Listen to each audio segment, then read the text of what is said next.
Good morning students. हम लोगों ने पिछले क्लास में मनुष्य और सर्प कविता की शुरुआत की थी। आइए इस कविता को आगे पढ़ते हैं।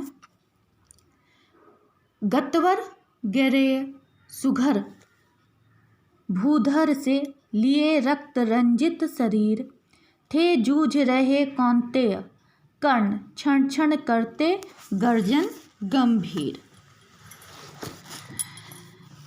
प्रस्तुत पद्यांश में कविवर दिनकर जी ने महाभारत के युद्ध का दृश्य प्रस्तुत किया है। यह दृश्य कैसा है? जीवंत दृश्य है। जीवंत मतलब इसको पढ़ेंगे, इस कविता को जो पढ़ रहे हैं हम लोग, तो ऐसा लग रहा है कि हम लोग महाभारत का युद्ध देख रहे हैं।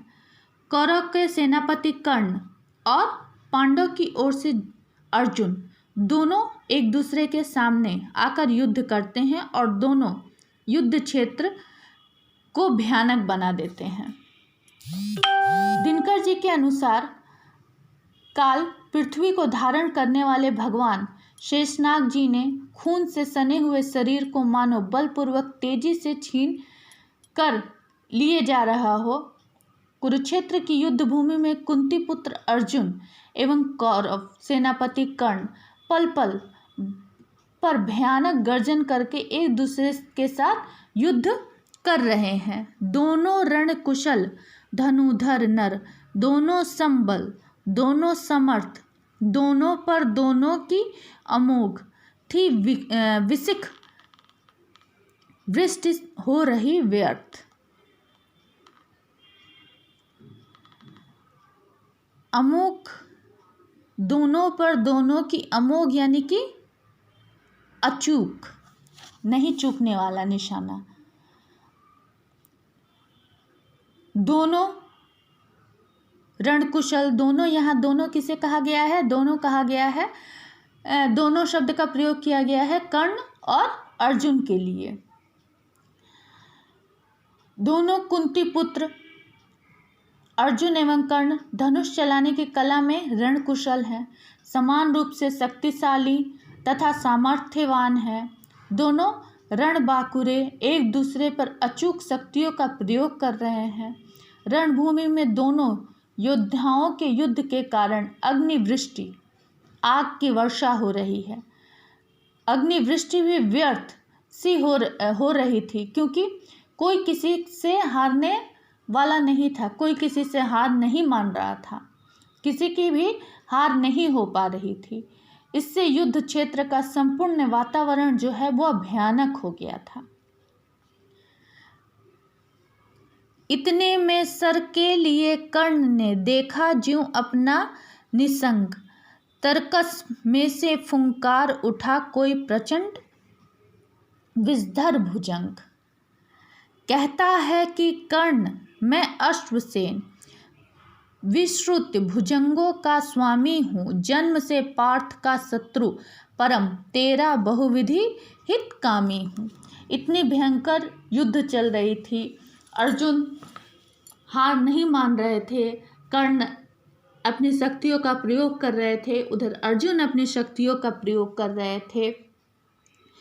तभी क्या होता है? कुरुक्षेत्र की युद्ध भूमि में जिस समय कौरव के सेनापति कर्ण और अर्जुन एक दूसरे का बड़ी कुशलता और निपुणता से एक दूसरे पर बाणों की वर्षा कर रहे थे, उसी समय कर्ण ने अपने तरकस से तीर निकालने के लिए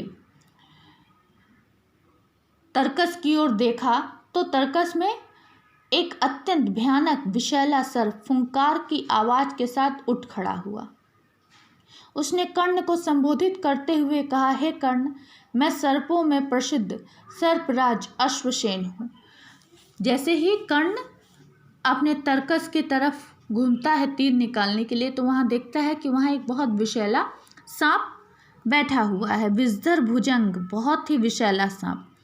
और वह अपना परिचय देते हुए कहता है कर्ण को कि है कर्ण, मैं सर्पराज अश्वसेन हूँ, मैं पार्थ यानी कि कुंती पुत्र अर्जुन का महान शत्रु हूँ। क्योंकि शत्रु का शत्रु होना मित्र कहलाता है, और मैं तुम्हारे लिए अनेक प्रकार से हितकारी हूँगा। तुम्हारे लिए मुझसे दोस्ती करना, मुझसे मित्रता करना अच्छा होगा। बस एक बार कर कृपा धनुष पर चढ़ शंख तक जाने दे। इस महाशत्रु को अभी तुरंत स्पंदन में मुझे सुलाने दे। कहता है अश्वसेन, कहते हैं कर्ण से कि बस तुम एक बार मुझ पर कृपा करके धनुष पर चढ़ाकर अपने परम शत्रु अर्जुन के पास तक जाने दो, तो मैं अभी इसे मौत रूपी रथ में सुला दूंगा।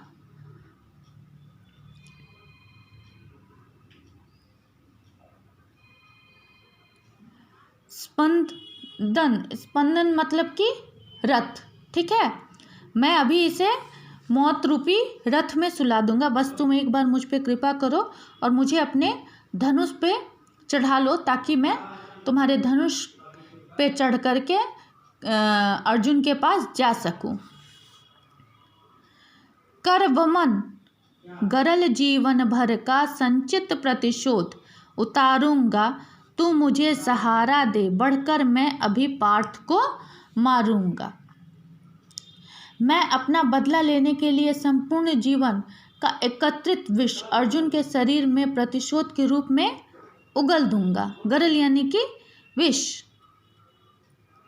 मैं मतलब मेरे अंदर के जितना भी विष है, मैं सबको इकट्ठा करूंगा और मैं सारा का सारा अर्जुन के शरीर में डाल दूंगा। हे कर्ण, तू मुझे इस कार्य में आगे बढ़कर मेरा सहयोग करो। मैं तुरंत इसी समय पार्थ को मारकर अपना बदला लूंगा। इस प्रकार सर्प, अश्वसेन एवं कर्ण दोनों ही पार्थ से बदला लेने में सामर्थ्यवान हो जाएंगे। अश्वसेन की मदद से कर्ण अपने कार्य में सफल हो जाएगा। राधे जरा हंसकर बोला, रे कुटिल, बात क्या करता है? जय का समस्त साधन नर का अपनी बाहों में रहता है।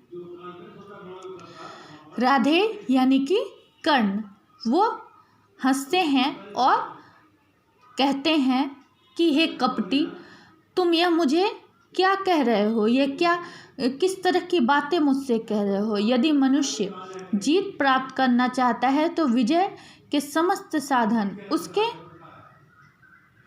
बाहों में ही है, अर्थात वह अपनी बाहों की शक्ति से विजय प्राप्त कर सकता है। उसे इस तरह की कपट करने की आवश्यकता नहीं है।